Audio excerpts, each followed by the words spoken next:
Yeah, Laura, we're not even here. Okay.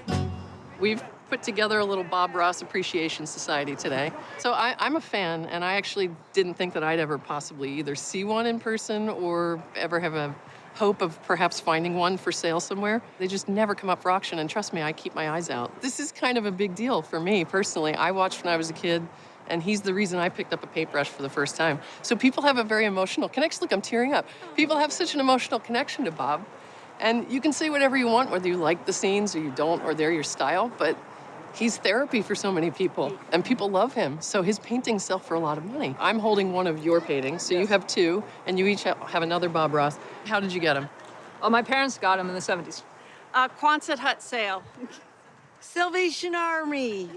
It was a Christmas gift to my parents in the 1970s. They were all acquired locally, and they were all done by Bob Ross when he was at Eielson Air Force Base in the 70s. And when he left the Air Force, he went back to the lower 48, and he began his TV show actually in 1983 out of a small PBS station in Virginia was the first series, but it didn't have very wide distribution.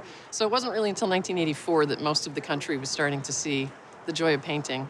And 10 years later, in 1994, they wrapped it up after doing 31 seasons and over 400 episodes. We have two Northern Lights paintings. Yours specifically was a commission of a cabin that your parents encountered. And then we have some very similar mountain scenes. You can see where he was building his style and his skill set back in the 70s before he started the TV show. What we're discovering, there is a bonanza of Bob Ross paintings in Alaska that I'm so excited to find out about because I didn't know. One of the things I wanted to point out is he actually specifically says on the stretcher stamps that all of your paintings have, which is how we know these are his from the 70s. He calls them Alaskan oil paintings because that's what they were back in the day. So it's a little tricky because these were not on the show, and most of the prices we have are from paintings that were on the show. In the current marketplace, Bob Ross paintings like this would sell in the $15,000 to $25,000 range. Oh my gosh. Wow. How much did you guys pay?